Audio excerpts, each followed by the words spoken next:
I'm going away 'cause I got busted home. Leaving today, my old travel all will stop. Reckon where I'm headed, I'll have to buy new clothes. I'm going up to Michigan where the Laughing River flows.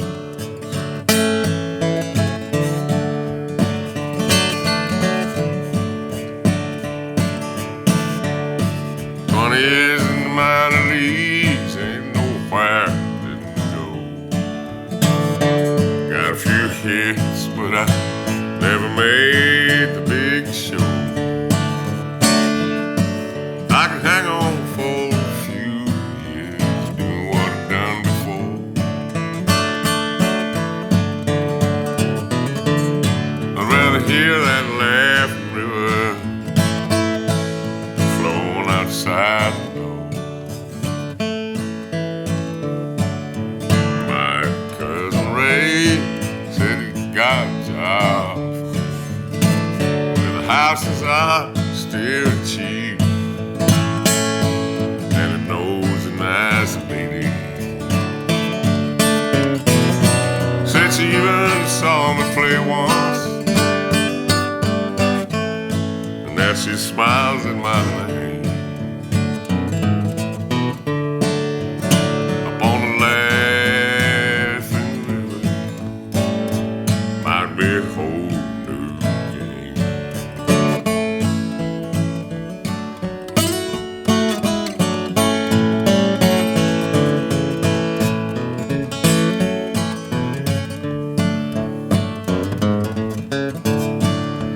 Goodbye to the bus, goodbye paying dues, goodbye to the cheers and also booze.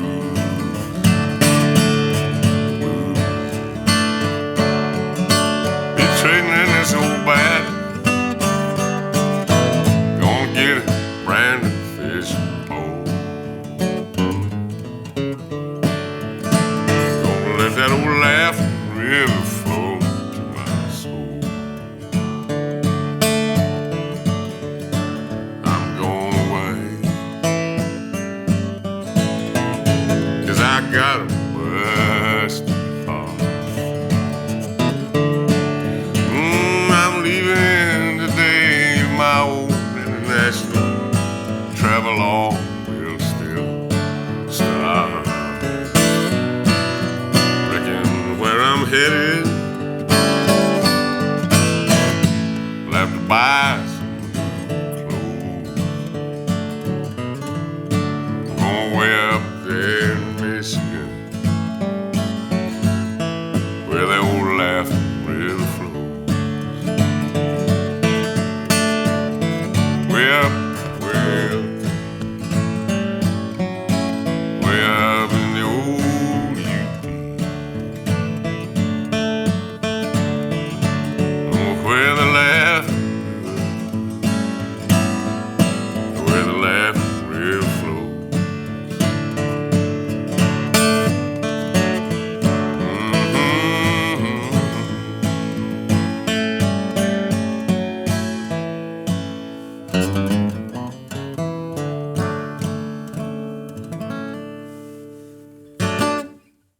Well, first and foremost, I'd like to say thank you to Greg Brown for taking time to talk to us today at the National Music Sanctuary here at the Golden State Theater in Monterey, California. It's truly an honor to be sitting next to a songwriter of your caliber. Oh, thank you very much. And I just want to take a quick second and why write songs? You know, why not choose another medium? Why not throw clay or paint pictures? That's a good question. I don't really have a process. When I was born, I think I started making up little poems and songs and playing the ukulele when I got old enough to do that. And really just never quit. And for me, writing songs is it's more like a dream or something. I just hear them in my head. I hear little pieces of them, and sometimes I hear a whole song, and they just kind of come to me. And if they get to where they're bothering me enough that I can't do something else, I'll sit down and write them down. But it's just, the whole thing just came real natural to me from the time I was little. So, and I really struggled with the idea of doing it in terms of, doing it as a profession. I wasn't real sure about that. And I played when I was a kid. I started trying to be a singer when I was like 19 or so, 18 or 19. Went to New York and LA and all that. And I didn't really care for show business, to tell you the truth. A lot of the people I met in show business, I could tell they weren't the kind of people I personally would like to hang out with.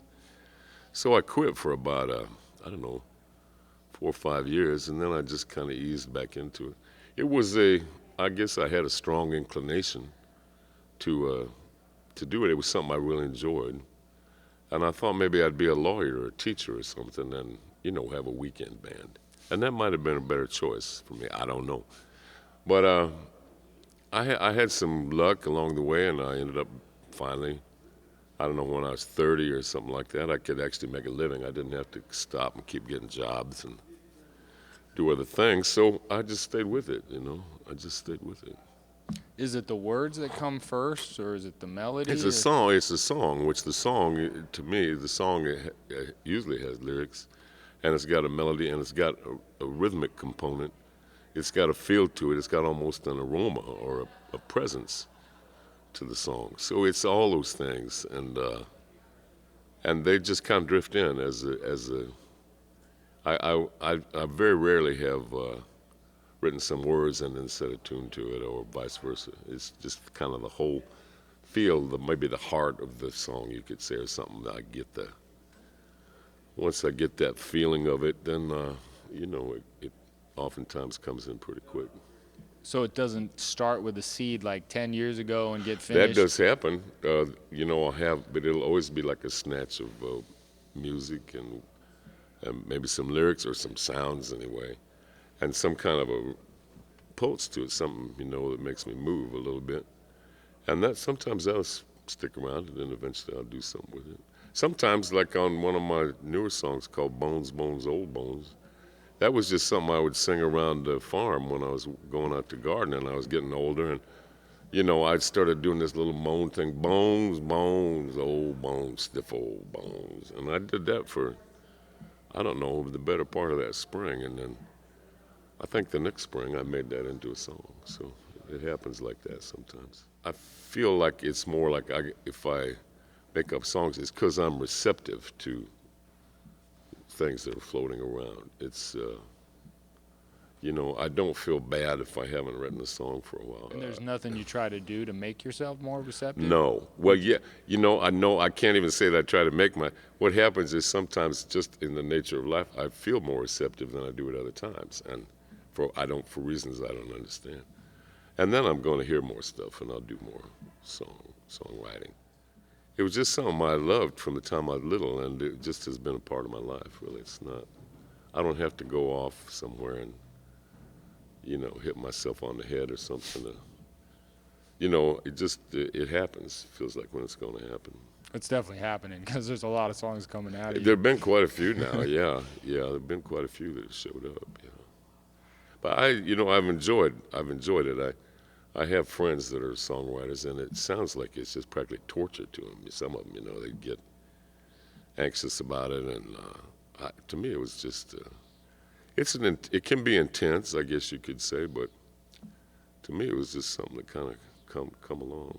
Is there an album you're supporting right now in a spot where you want people to go to buy your stuff? My album making and my singing, they're not necessarily connected. I started my own little label years ago, Red House Records, and now I'm recording for a little label my daughter started called Sawdust Records, but I don't really, I don't have any kind of A&R guys or anything like that telling me, oh, Greg, you got to go out and pump your record or anything. I just, that's the part of show business I didn't have much patience with. So over the years, when I feel like making a record, I've gone in and made a record, and I made one last fall called Hymns to What Is Left. But that just happens when it happens, And I'm really not touring much anymore. I do maybe a third as much touring as I used to, I stay home a lot more. And what's the next step? This is just a part of a little tour that you're put together Yeah, I on the don't really West even do Coast? tours. I'll go out and do a long weekend. I'll go out and do 2 gigs, 3 gigs, maybe 4 gigs, and go back home for a while. And I have a where's young back home? wife. My wife is Iris Dement, and she's touring like crazy. Yeah. So the old man stays home and sits on the porch. You know. Well, it sounds like you got a better part of that deal. So far, yeah, yeah. Well, I don't know. That's a good question. I don't know. So part of what we're trying to do is to talk about songwriting. So if you were to vision out there in cyberspace where, you know, some of this is going to be seen, some young musician who's stumbled upon, you know, I don't want to say an odd-looking gypsy fellow, but, you know, a Greg Brown, and he's singing, you know, what would you say to them to encourage them to play? And I don't think I would encourage anybody really to play or sing unless they really feel it. You know, I'd say if they really feel that urge, explore that and see where it takes them. I remember somebody asked, I think it was Flannery O'Connor once, because she was quite harsh on writers and writing. You know, good man is hard to find.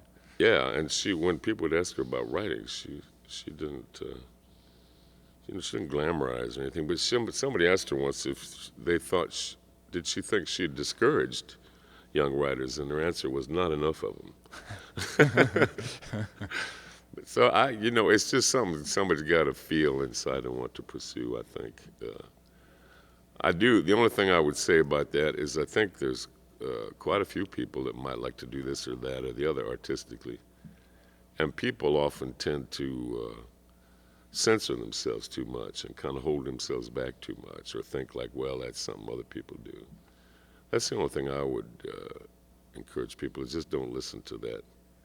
Don't listen to the little devil over here. You know, just if you want to try it, just give it a try. See how it goes. Okay, 2 more questions. Uh-huh. So if you were to describe the muse, what does the muse look like? Does she talk to you? Does My she wear muse, I loose-side never really heels? thought about it, but I'd say my muse is probably getting to be an older lady. Probably used to have red hair. It's getting kind of gray now. She's not in a particularly good mood. And she wants me to do what she wants me to do when she wants me to do it. She's got some nice blue high heels, though. She maybe drinks a little too much. That'd be my muse. Okay. And That's pretty close. the last one I'm going to leave you with is there's a non sequitur. And Dylan said reality is always in too many heads.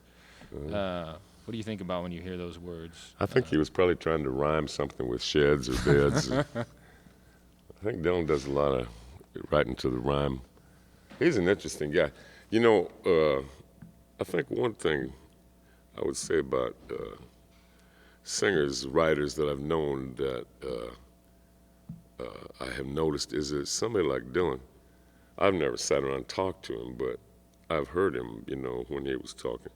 And his natural way of speaking or telling a story, it's just about that far from there to his songs. Same way with a lot of writers, you know.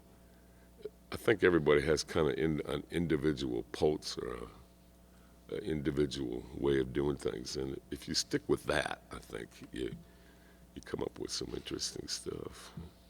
People like Walt Whitman, you know, Walt Whitman, he just jabbered a lot. Allen Ginsberg just jabbered a lot. I mean, filled books and books with jabber, really. But they were interesting men, Whitman and Ginsberg. And so their jabber was interesting. You know, somebody else could write the way that Ginsberg did, which was just, you know, what was right ever in front of him that day, or Whitman. And it puts you right to sleep, you know. So, I don't know. You know, I think you just want to, I'd say if people want to do it to make a living, and that's hard, and you gotta be kind of tough and perhaps not particularly bright. You can't think too much about all the risks and the dangers involved with these things. You just gotta kind of put your head down and go, I think. Well, thank you, sir. Yeah, my pleasure. Appreciate it. I got one last request for you. We got this little Jasmine over there. Can you bring that Jasmine over here? Jasmine has an interesting story. Oh, I thought you meant a Fender Jasmine. No, she's a Takamine Jasmine that was rescued from the Goodwill in Seaside. California, went and past she's Seaside been today. blessed with Ruthie Foster and great. Todd Snyder and JT Nero and Allison Russell and this is John Craigie. That's Ryan Bingham, and I'm hoping maybe you'll throw a little bit of spark on there. You gotta. Let's see if I got my spark somewhere. There's my spark, sir. There it is. As big or as little as you want to be. I just want some mojo. Sure, yeah.